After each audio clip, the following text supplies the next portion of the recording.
So welcome everybody to week 6 of Quality Tasks.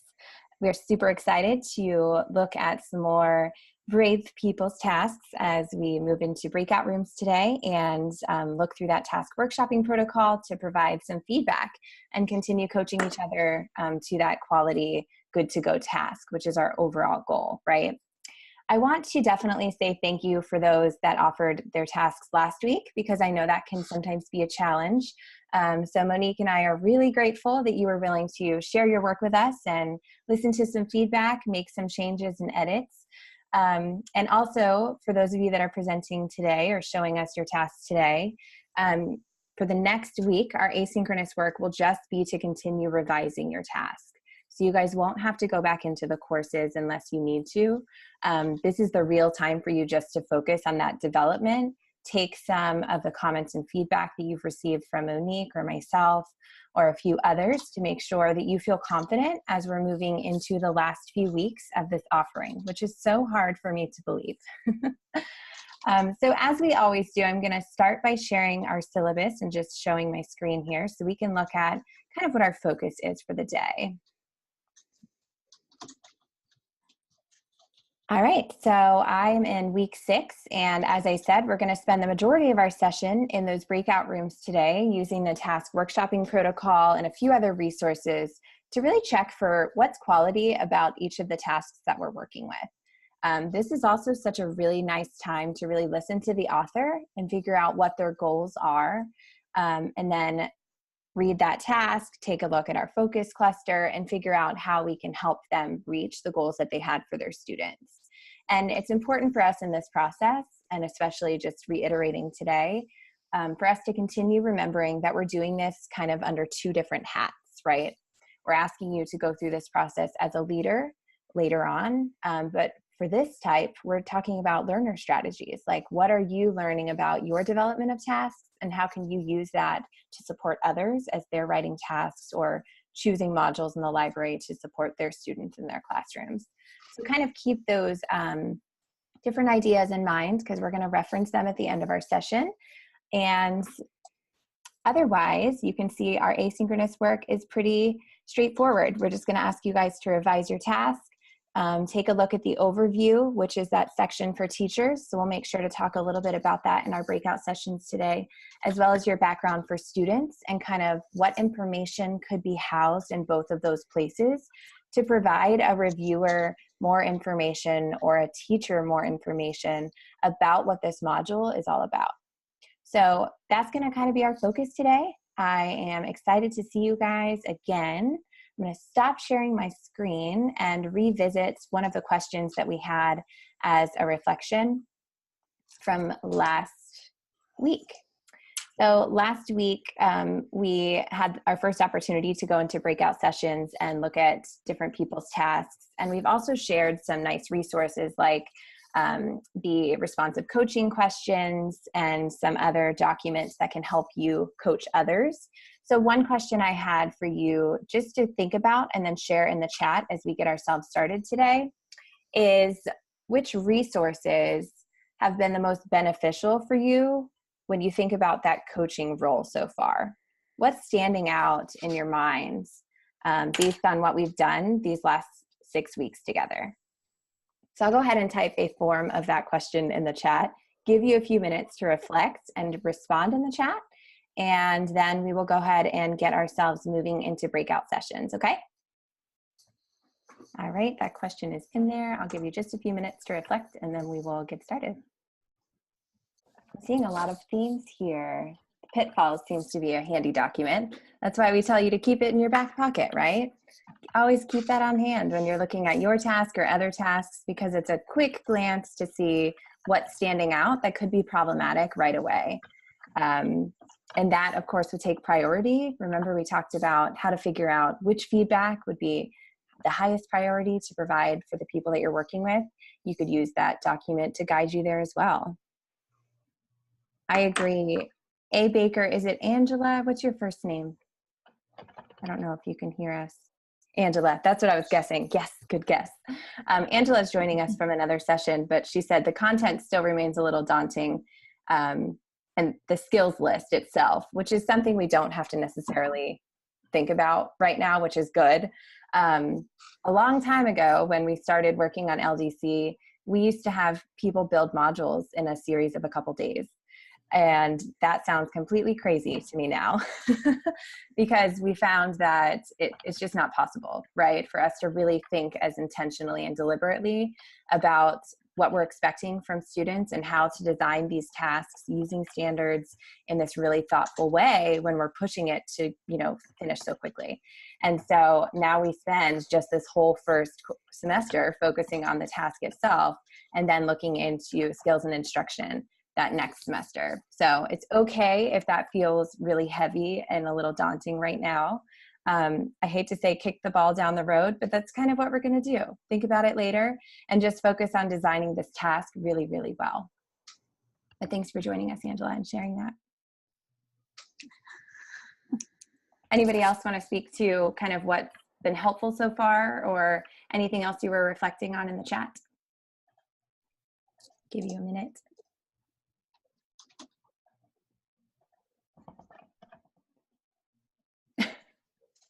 Oh, Angela, I hear you. Thank you, Angela. I'm glad I'm not the only one who does that sometimes.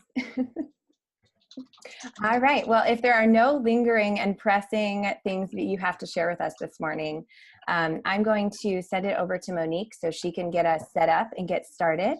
Then we will move into breakout sessions for the majority of our work together today. Okay.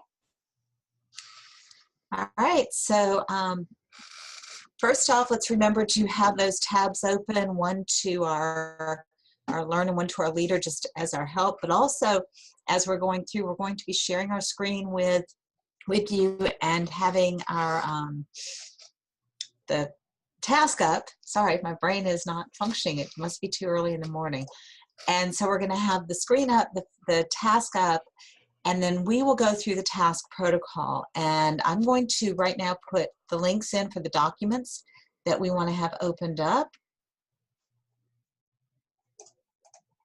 And you may or may not open all of them. The key ones you want opened are the task protocol.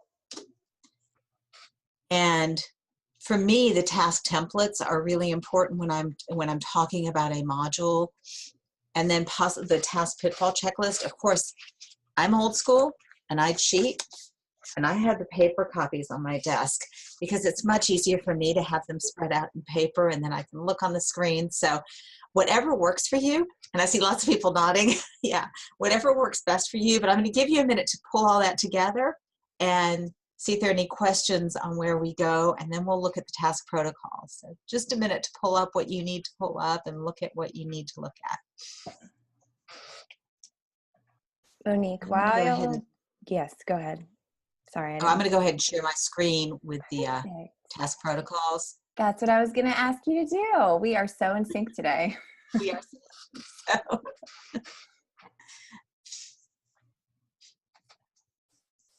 So as we're looking at the tasks, remember, the first thing we're going to do is read that task. Then we're going to ask the author to tell us kind of what's going on. We're going to look at the standards, and you can read the task and then look at the standards and ask the author kind of what's the work you want your students to do, what's the thinking work and what you want them to accomplish. And then we will talk about, are those focus standards really driving the task? Do we see the language? You know, remember we highlighted tasks last week. We talked about that. You know, do we see any hiccups? Do we see any confusion, miscues? Just what do you notice about the task? And we'll start with that standards focus and making sure that the standards and the task are aligned and the language is clear. And so I think that's it. I think we're ready. Heather, are we ready to move into groups and begin our yes. Work? So exciting. I'm going to go ahead. Excuse my frog voice. Sorry about that. Let me just. Much traveling, Heather.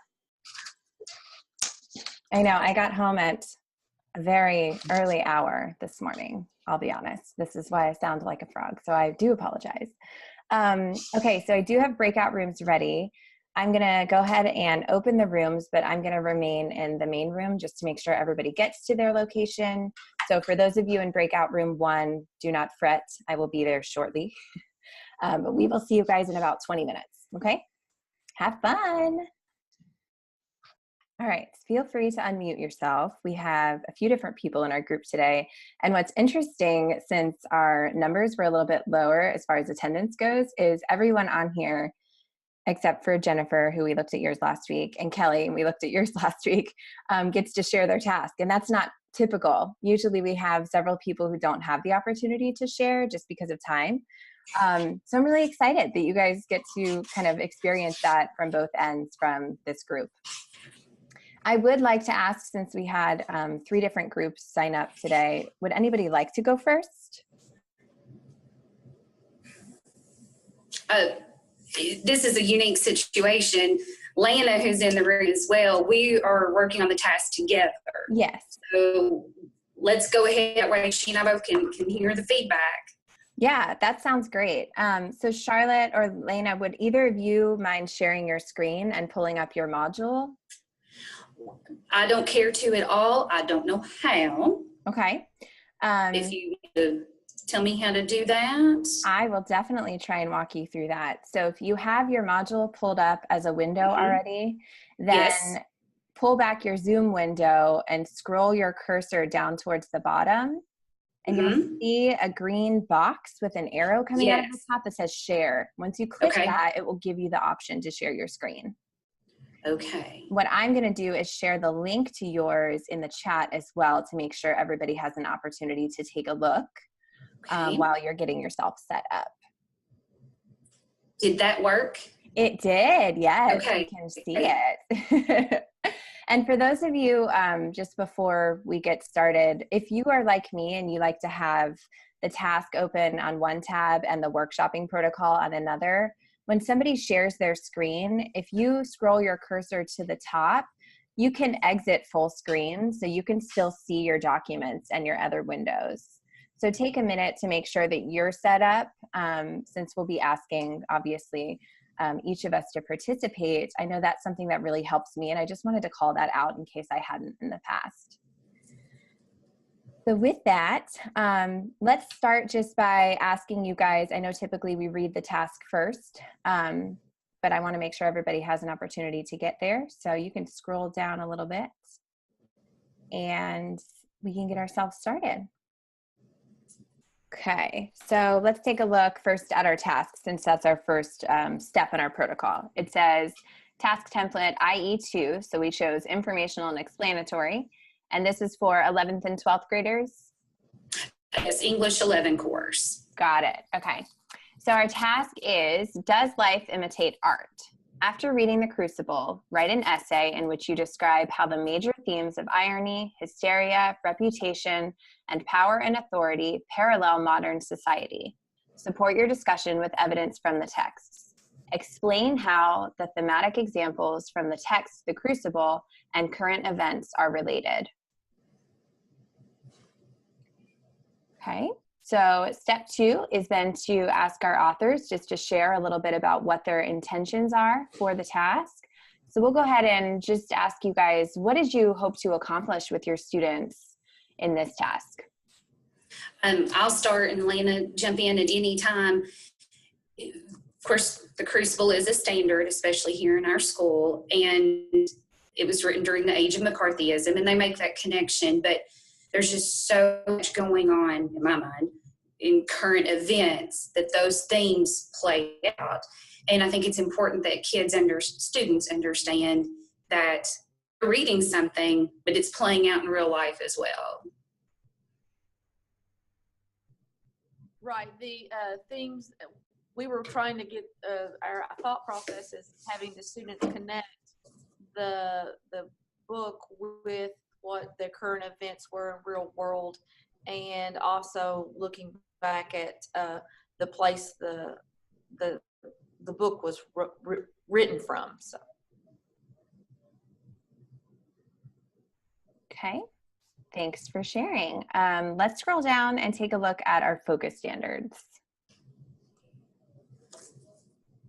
Okay, so currently we have RL, so reading literature, 11 and 12.2, determine 2 or more themes or central ideas of a text and analyze their development over the course of the text including how they interact and build on one another to produce a complex account. Provide an objective summary of the text. We have RL 11, 12.3, analyze the impact of the author's choices regarding how to develop and relate elements of a story or drama, such as where a story is set, how the action is ordered, how the characters are introduced and developed. And our writing standard, write informative explanatory texts to examine and convey complex ideas, concepts, and information clearly and accurately through the effective selection, organization, and analysis of content. So with that, oh, go ahead. I was going to say, let me interrupt. We are struggling with the second standard, if that is really matching to the task. When you say the second standard, are you referencing the 11.12.3, the reading standard? Yes, sorry, yes. Okay. So tell me a little bit more about that. What do you mean that you're struggling with it? The wording from the standard is not exactly in the task.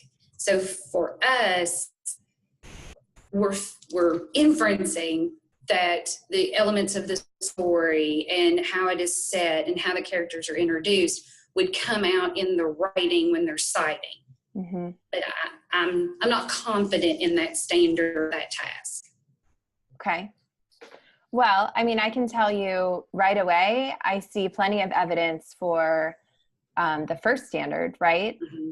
It's clear that you're asking students to really analyze theme and not only analyze it for the text, multiple themes in the text itself of the Crucible, but also make connections to the real world and what's happening today in our society, which I think is a really high level ask of them and very appropriate for 11th and 12th grade.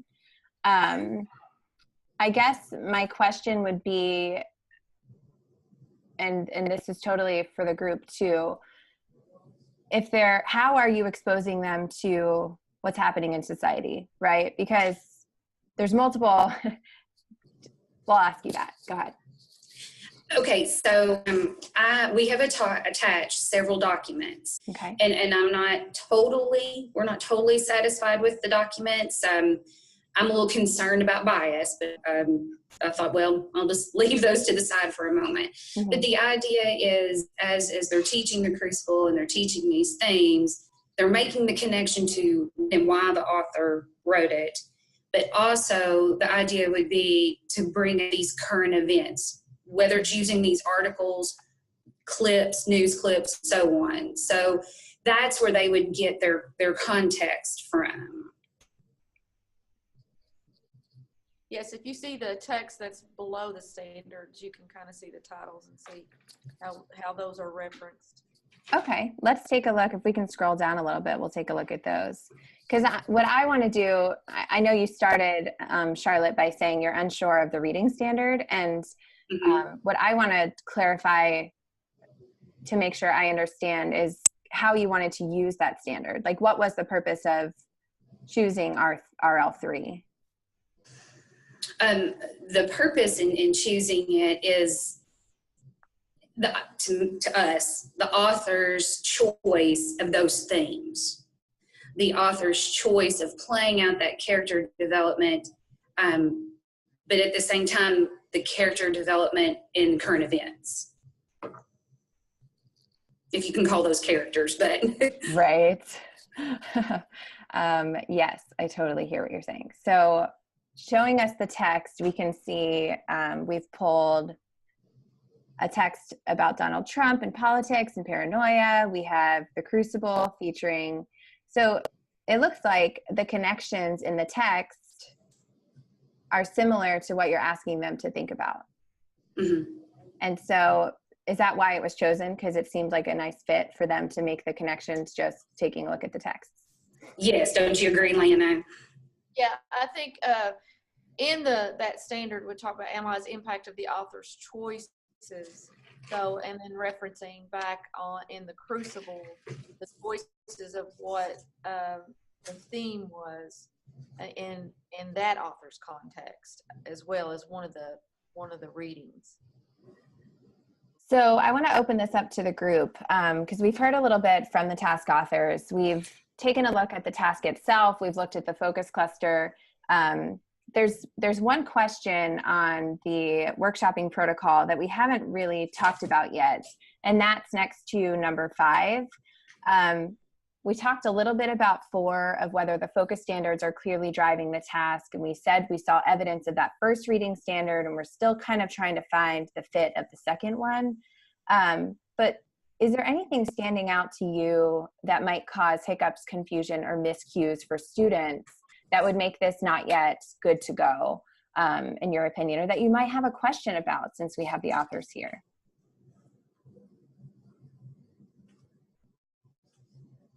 Please unmute yourself and share anything you're thinking about right now or questions you might have. I'll throw something out there for discussion. Yesterday, as Lane and I were reviewing this, the question at the beginning, does life imitate art? Mm-hmm. And then the last statement is one of those optional demands. For me, I thought it cleared up, and for Lena, again, I think we agreed that cleared up for the students, but we also kind of thought, ooh, we might get a ding on it. Is that necessary? Mm-hmm. So if anybody's got any feedback on those 2 bookends, that would be great. Yeah, I think that's a great place to start, especially with the question, since it is starting the task, and that's what Mm-hmm. students are going to read first. Let's just talk about the question. Does life imitate art? What do you guys think? Because I personally think it's a great question. Well, I stole the idea of the question, I believe, from Kelly from last week. I thought, oh, well, that set the stage for her writing. Let's see if Lena and I can come up with something that would set the stage as well. And I think that there are times where you can have a question that's nicely placed in a task that really supports the type of thinking you want them to do. In this case, it does life imitate art. That's a very, I mean, I would love to have that conversation with someone for hours, but I'm not sure that it's going to clearly take your students where you want them to go with the rest of the task, is what I'm wondering. What do you guys think? Because I mean, I'm thinking of like an 11th and 12th grader. If this is the task that I'm going to be responding to, that's a question I could keep coming back to. But is it that question you want them to focus on, or do you want them to really focus on themes between the crucible and society? Just something to consider. The other thing that I noticed, and I just wanted to ask you about, is when you have the task written, if you're just having them focus on reading the crucible, then you could leave it as after reading the crucible. But since you're having them engage with these other texts, Mm-hmm. in texts, then you're going to want to say after reading the crucible and informational texts or opinion writings about today's society or some other response. Okay.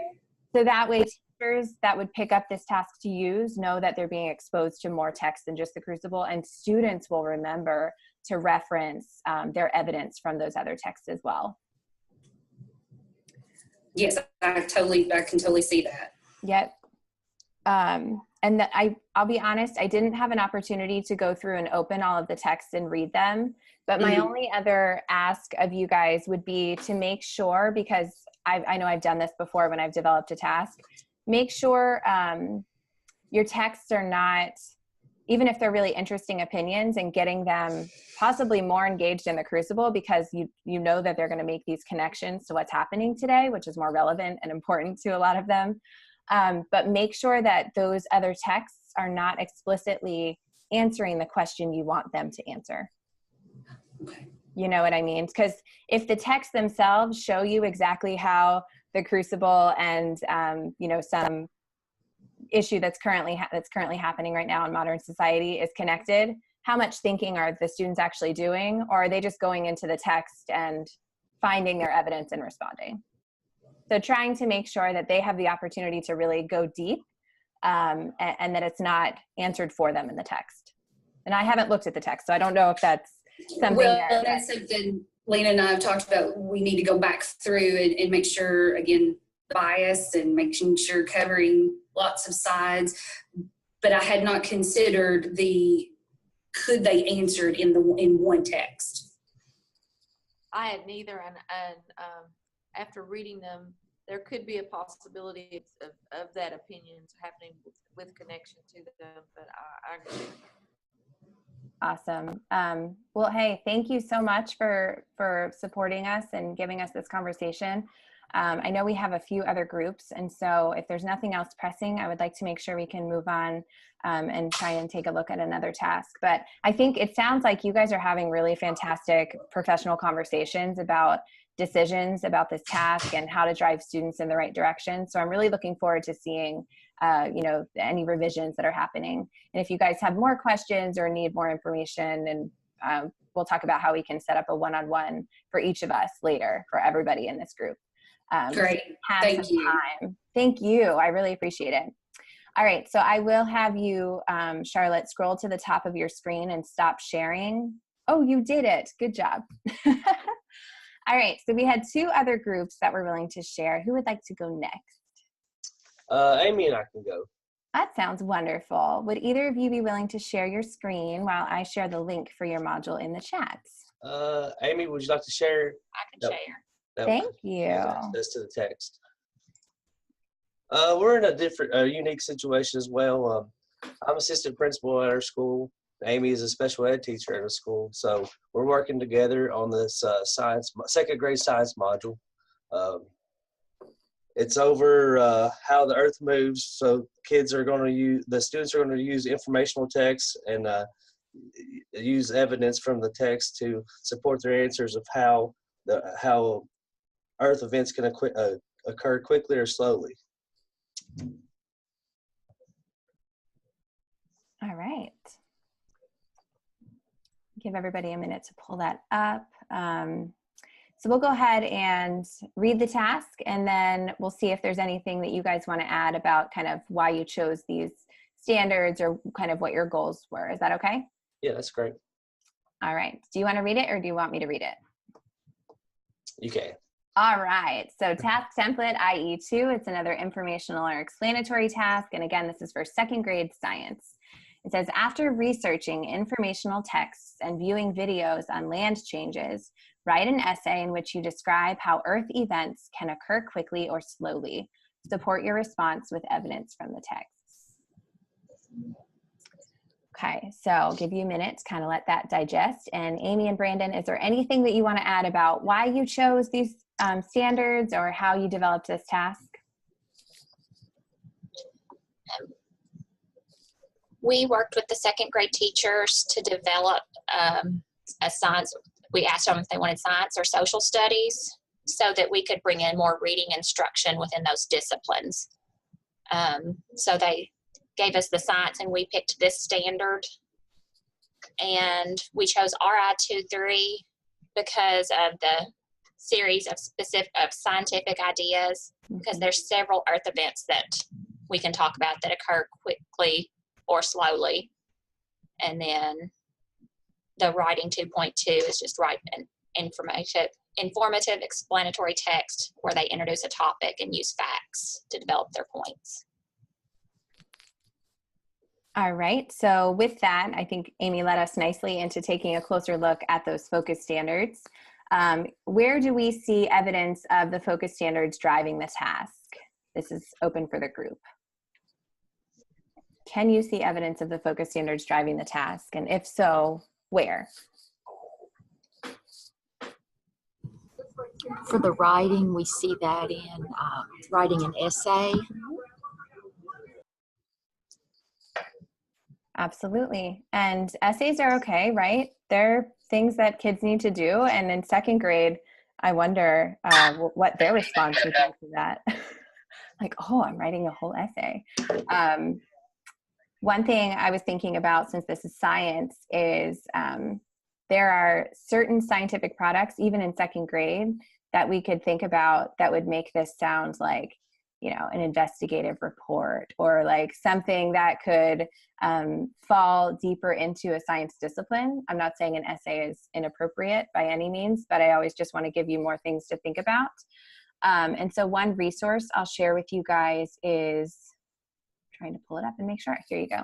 It's this authentic products by content area. And this is just something to think about for everyone. So I just shared that in the chat, and it's broken down into 3 different columns where you have some different ELA responses that you could have as really authentic products. We have a ton of social studies examples with different products students could do, and then your science could fall under STEM. So just keeping that kind of, again, as a resource as you're working with others, but something to consider when we're thinking about products. I think we changed it to essay. We first had a report and then changed, so we can definitely change that back to write a report. And I don't think there's necessarily a right or wrong here, as long as you're offering the supports when you're teaching it to show them what a report looks like, so then they'll write a report, or you know what I mean, you have that writing instruction involved. The reason that we talk about authentic discipline or writings for the discipline is because science teachers, and even though this is second grade, but once you get to middle school and higher, science teachers don't necessarily need to teach ELA concepts. However, we want students to deeply engage in the discipline. So if you're focusing on science, even in second grade, you can teach them scientific products and texts that are only specific to science in that block, right? And it just takes it a little bit further when you're talking about the discipline. Really good. Anything else that's standing out to you guys? Do you see anything for the group that might be problematic, any miscues, or do you have any suggestions or feedback for our task authors? One other thing that I took a look at, because sometimes science and social studies standards, if you look at that 2ESS11, that's an NGSS standard, right? Even though it's your Kentucky Science Standard, it's NGSS. And so I looked up what that actually meant, because this standard is really big, right? And so for second graders, and even for myself, one of my questions was, okay, after researching informational text and viewing videos on land changes, well, there's lots of land changes we could focus on here. Write an essay in which you describe how Earth events can occur quickly or slowly. Even though we used really nice specific language from the task, I'm wondering, and I was wondering, which is why I looked this up, where is that standard actually wanting students to go with that? And so NGSS has a suggested kind of clarification for each of those standards. And I'll share that in the chat for you guys just to take a look at. But I was curious, like, okay, we're in second grade. What do they really actually want second graders to walk away from this task understanding? And it's specific to, the clarification statement says, examples of events and timescales that could include volcanic explosions, earthquakes, which happen quickly, then erosion of rocks, which occurs slowly.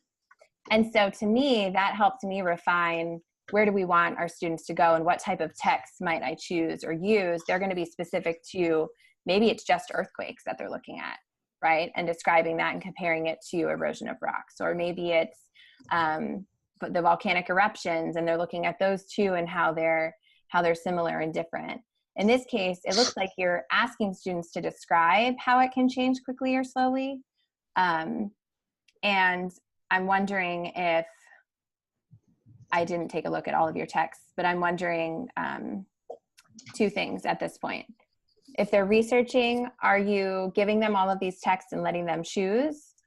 Or how did you see this happening in the classroom? That's my first question.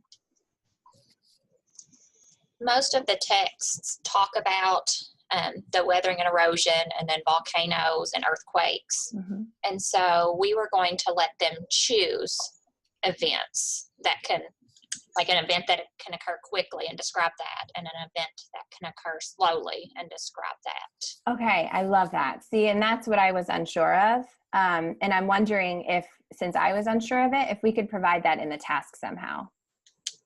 So when I'm thinking of, after researching informational text and viewing videos on land changes, write an essay in which you describe one event or one Earth event that occurs quickly and one that occurs slowly, or maybe adding an additional demand like we had talked about that kind of clarifies that they're going to be able to have a choice there, and they have to still choose one that's a quick event and one that's a slow event.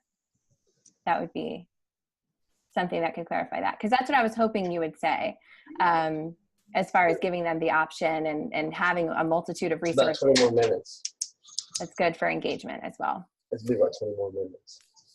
So if there's nothing else for the better of the group, I know it's already 9:40, so we had one more task we were going to try and look at. Jody, do you still want to try and get started? I don't know how long we'll have because we're going to have to pull back together as a group in a few minutes, but I'm hoping we can spend a little bit of time if you're willing. Does that sound okay with everybody?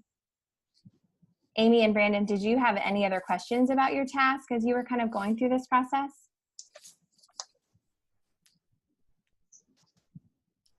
I don't think Okay. Go ahead, Amy. that I don't think we do. Did you have anything else, Brandon? No, not at this time. Okay. Yeah, I mean, I think I was really excited about this task because I spent a lot of time in elementary and middle school. And so when I looked at it, I was really excited about this opportunity for students because they're getting deep into some science content. And I think this is going to be a fantastic time for them to practice those research skills. So you have a lot of great things here. Thanks for sharing. So we'll just wait, Jody, to have Amy stop sharing her screen and then see if we can pull yours up. How are you doing today, Jody? I'm good, and I'll try to go fast here. Let's see, can you see my screen yet? Not yet. I'm going to go ahead and share the link to Jody's module in the chat. There we go. Can you see it? I can see it now, yes. So my task was based on an anchor text that we've chosen as a school, and that was the Giving Tree. Mm-hmm. So instead of really starting with the standard, because we wanted to use a module with this text, I kind of started backwards. With the Giving Tree, I think it led to the character analysis. And so my task is, after reading The Giving Tree by Shel Silverstein, write an explanatory essay in which you analyze how one of the characters in The Giving Tree's significant traits, motivations, or feelings contribute to the sequence of story events. Support your response with evidence from the text. This is for a 3rd grade class. I'm looking at the protocols here. The guiding standard for me, the describe characters in a story and explain how their actions contribute to the sequence of events. And I think the Giving Tree is kind of a great text for this because it starts it's very surface. It's the story of a little boy and his friend the tree, but I think 3rd graders could dig a little bit deeper with that, even in the shift of thinking of the tree as the main character instead of the little boy. The writing task of writing an informative essay, and then I wasn't real sure about the second writing task, about the 3rd writing standard. Okay, so let's take a look at what those 2 writing standards are. Can you share both of those with us and just read them real quick? 3.2, write informative, explanatory text to examine a topic and convey ideas and information clearly. And then with guidance and support from adults, produce writing in which the development and organization are appropriate to task and purpose. Okay. All right, so my first question is, because I always respond to a question with a question.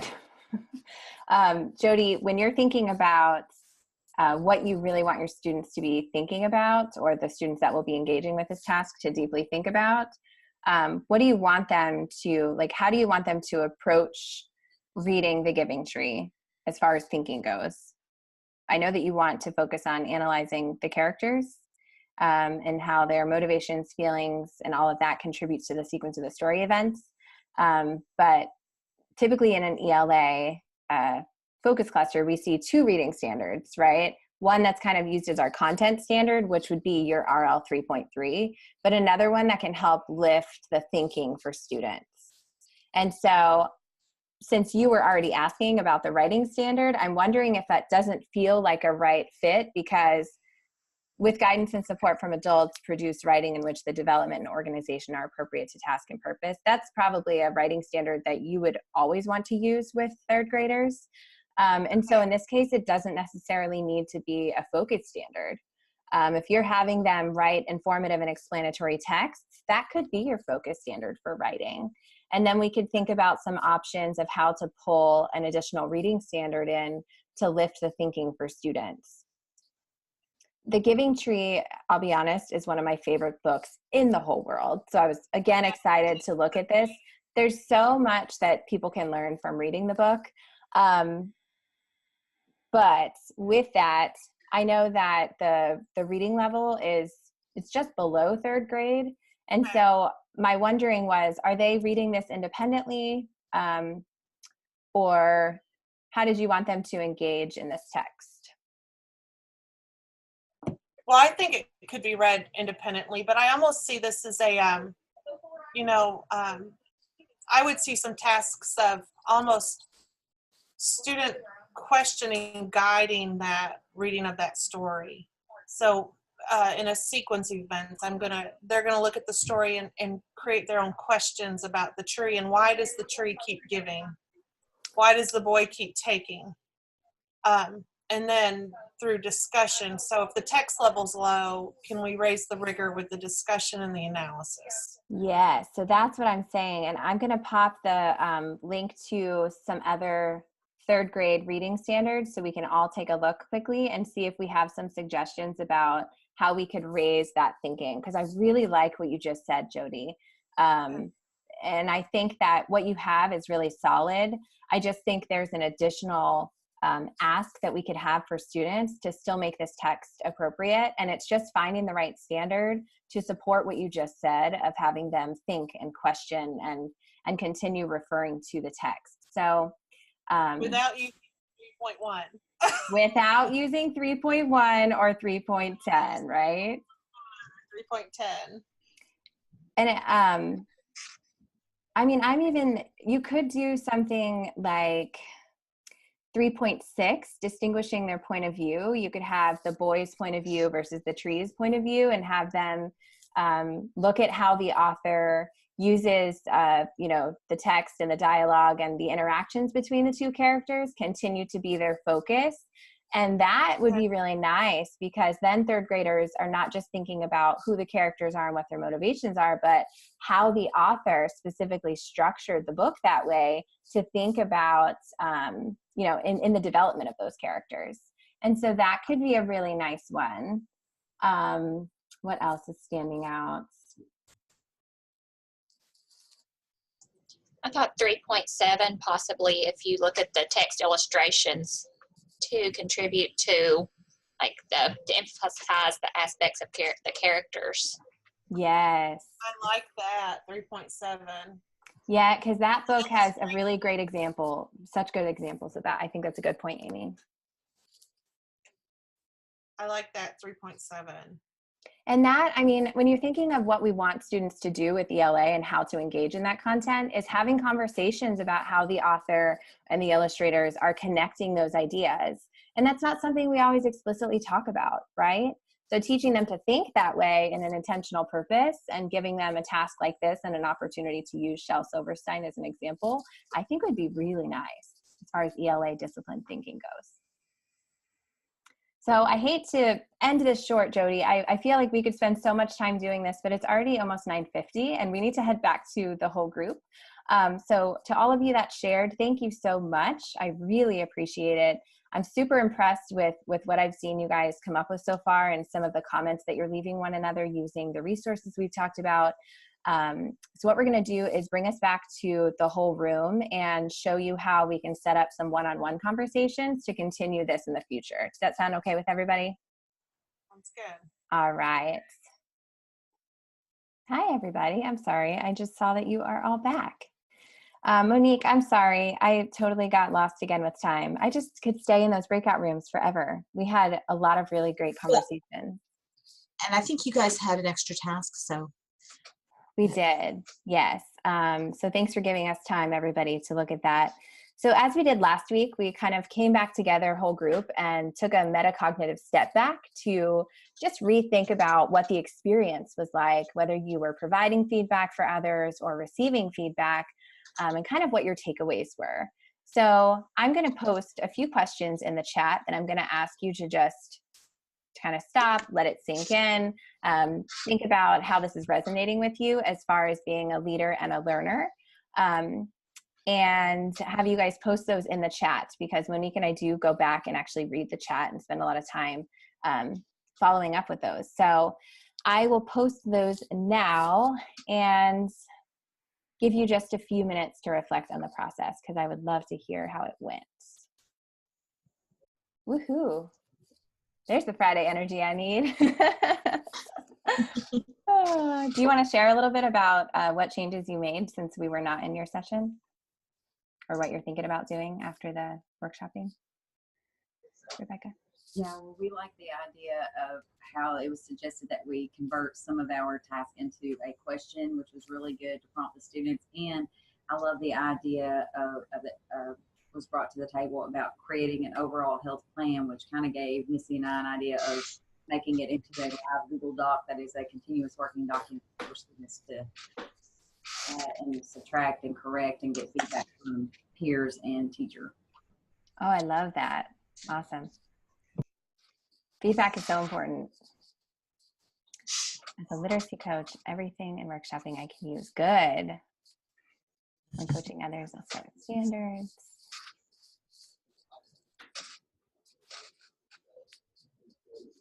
Good. I know. Shelley, I wish we had more time for breakout sessions. I always feel like it's kind of crunched into the last few weeks of our virtual sessions, and then we're done, which makes it crazy to think about, actually. So with that, I know a few of you are still responding, but I did want to refer you, since this is a nice segue, into our one-on-one task workshopping document. And this is something we've talked about earlier in our sessions, but I just wanted to call out again. Monique, myself, and then one or two other people are available to do one-on-one workshopping sessions. And that's where we will get together, just you and your partner, if you have one, and one of us, to talk about your tasks specifically, and help you answer any questions and kind of just spend a little bit of time with you. And as you're going through this process. So I'm going to share this link with you that has some different sign-up times, and I don't want to say facilitators, but meeting kind of posts that can help support you. So go ahead and pop that open so you can see it, and I'll wait to make sure you guys are able to get into that document. What you'll see is some dates that are proposed, as well as Eastern times that work for us, and then a facilitator that would help kind of guide that meeting for you, or just work on your task with you. If any of these dates do not work with you, that's fine. Just send me an email, and Monique and I will try and find some other times in our schedule and in your schedule that work a little bit better. But this, out of my whole learning experience with developing tasks, this was probably the game changer for me. I know breakout sessions can be really powerful because you have ideas from different people and you get to see other people's tasks get workshopped. So you really build that skill. But the one-on-ones are really, really profoundly helpful, in my opinion, when it comes to developing a task and just gaining that confidence before you go and feel like, okay, I think I'm ready to submit this. And so we will invite you to just start signing up for that as soon as possible. When you're ready, you'll just type your name in that participant column, with whatever time and date works for you. So this will be linked to our follow-up email, and we will reference this multiple times in the coming weeks because we want everyone to have that one-on-one time. It's just so valuable. And once you put your name here, we'll send you a calendar invite, and we'll set up a Zoom session, just the 2 or 3 of us, and kind of go through your task. Okay? And as Heather said, if there's not a time or date on there that works for you, please do not hesitate to email us. We are working with several cohorts, and so we may have time slots in our other cohort that we can absolutely give you, or we may just have time in the day that we have available. We didn't put it on the form. So please, please, please, this is not all the time. It's just the specific ones that we selected for this block, and we will be more than willing to work with you if these don't work for you. Thanks for pointing that out, Monique. I think it's so good to highlight that, because we will definitely try our best to make ourselves available. So with that, I am going to take us back to our syllabus and take a look at just what your expectations are over this next week. I think you'll like them because you don't need to do any additional action items or go into the courses unless it's something you'd like to reference that will help you continue in your task design or development process. but we're going to ask that you revise your task as needed, based on anything you've learned from the workshop, based on comments that you may have had from a thinking partner, and then take a look at the overview section and the background for students section of your module. That overview section is that part at the top that's just for teachers that gives some background information. I know several of the modules that I've looked at from our collection already have a little bit of information there, but that's an important part of the task, especially if you're just not able to fit something in the task or not using a whole standard and you wanted to make sure everybody can have access to that information or knows what the students will be doing. You can house it there in that overview. And the background for students is kind of them referencing what you've maybe already done together and getting them set up and ready for your task. So if you have questions about either of those, definitely let us know throughout the week.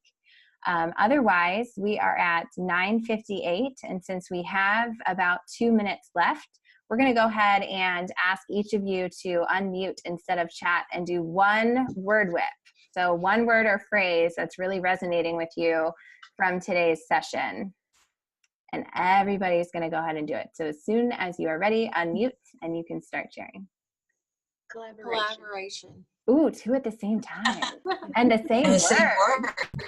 Effective feedback. What I was going to say was feedback. Yep. I appreciate the feedback. Good. Collaboration. Nervous. Oh. Oh no. I'm right there with you, Charlotte. Don't be nervous. It's good though. I like it, but Okay. It's not as bad as you think it's going to be. Oh, that's good. Okay, that's good. Finding my focus. Tough. It's a tough one. Yes. All right, everybody. Well, thank you for sharing. Thanks for being honest. Go ahead, Monique.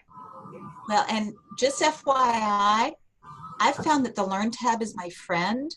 And actually in session 6 on IC Design, number 1, is some guidance on how to work on the background and the overview. It's one of the action items in session 6. So remember, the Learn tab is your friend. If you start feeling nervous or confused, there's a lot of help in that Learn tab in the coursework. Good call out, Monique. Thank you. All right. Well, you guys have a lovely week, and we'll see you next Friday. Have a good weekend.